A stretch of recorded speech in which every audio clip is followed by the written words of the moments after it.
పార్థసారథి గారు. అధ్యక్ష, వ్యవసాయ శాఖ మంత్రి గారిని ఒక్క నిమిషం సమయం కేటాయించాల్సిందిగా మీ ద్వారా కోరుతా ఉన్నా అధ్యక్ష. చాలా ముఖ్యమైన అంశం. వ్యవసాయ శాఖ మంత్రి గారికి నోట్ చేసుకుంటారు, చెప్పండి. వాళ్ళు చెప్పండి. జీరో సార్, జీరో వరకు సార్. నేను ఆదోని నియోజకవర్గం నుంచి ప్రాతినిధ్యం వహిస్తున్నాను అధ్యక్ష.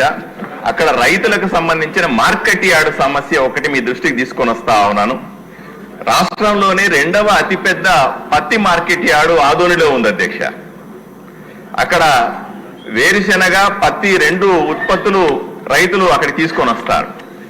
నేను ఎమ్మెల్యే అయిన తర్వాత గత 5 నెలల్లో ఎక్కడైతే ఈ వేరుశెనగ మార్కెట్ యార్డ్ తీసుకొస్తారో వాళ్ళు ఆరబెట్టాలని బయట ఆరబెడితే వర్షం పడంగానే అన్ని కొట్టుకుపోతాయి అధ్యక్ష. నేను ఒకసారి అలా జరిగినప్పుడు మార్కెట్ యార్డ్ దృష్టి తీసుకెళ్లి డ్రైనేజీలు ఏర్పాటు చేయమంటే ప్రపోజల్స్ పంపించామంటారు. మళ్ళీ నెల తర్వాత మళ్ళీ బుడ్డలని కొట్టుకుపోయినాయి. 2 సార్లు 3 సార్లు అయినా ఇప్పటికీ కూడా ఏర్పాటు కాని పరిస్థితి అధ్యక్ష.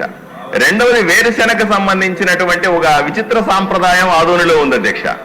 వాళ్ళు ఆరబెట్టడంతో పాటుగా అక్కడ ఉన్నటువంటి మట్టి పెళ్లలు, చిన్న చిన్న రాళ్లు కూడా వేరితే తప్ప మేము తూకమయ్యము అని దళారులు, వ్యాపారస్తులు రైతుల్ని మోసం చేస్తున్నారు. రాష్ట్రంలో ఎక్కడా లేని సంస్కృతి. రాష్ట్రంలో ఎక్కడైనా సరే మార్కెట్కి తెస్తే అట్లాగే దాన్ని తూకం వేయాలి. ఆదోనిలో మాత్రం చిన్న మట్టి పెళ్ళున్నా, చిన్న రాయి ఉన్నా సరే దాన్ని మనుషుల్ని పెట్టి కూలి పెట్టి ఏరితే తప్ప తూకమయ్యమనే కొత్త భయానకమైన సాంప్రదాయాన్ని గత 5 సంవత్సరాలుగా జగన్మోహన్ రెడ్డి ప్రభుత్వంలో చేశారు అధ్యక్ష. ఇది చాలా దారుణం. దీనివల్ల నష్టపోతున్నారన్న విషయం చెప్తాను అధ్యక్ష. ఇక రెండో విషయానికి వస్తే పత్తి రేటు రావట్లేదు అధ్యక్ష. ఎన్నిసార్లు, ఎందుకంటే 2వ అతిపెద్ద మార్కెట్ పత్తి మార్కెట్, మా రైతులకు పత్తి మార్కెట్ రావట్లేదు అధ్యక్ష. ఇంకొక విష సంస్కృతి ఏమిటంటే మామూలుగా రైతుల దగ్గర నుంచి మనము ఏ వస్తువు కొన్నప్పటికీ కూడా దాన్ని సాయంకాలానికి డబ్బులు పే చేయాలి అధ్యక్ష. కానీ అక్కడ దళారులు 15 రోజులు 20 రోజులకు డబ్బులు ఇస్తా ఉన్నారు. పొరపాటున అదే రోజు డబ్బులు ఇవ్వాల్సి వస్తే ₹2 వడ్డీని పట్టుకుని అక్కడ డబ్బులు ఇస్తా ఉన్నారు అదే. నేను పలుసార్లు ప్రశ్నించాను మార్కెట్ యార్డ్ సెక్రటరీని కూడా.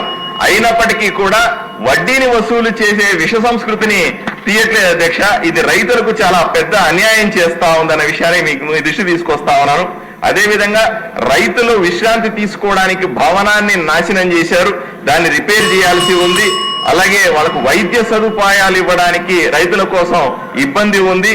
అలాగే ఈ దగా చేస్తున్న ఆ విషయాన్ని మైకుల్లో చెప్పండి, పోస్టర్లు వేయండి అంటే కూడా వేయని పరిస్థితి ఉంది. కాబట్టి దయచేసి ఈ రైతుల అంశాన్ని, రైతులు దగా జరుగుతున్న మోసపోతున్న అంశాన్ని మంత్రివర్యుల దృష్టిగా విజ్ఞప్తి చేస్తా ఉన్నా అధ్యక్ష. కుమార్ గారు చింతలపూడి.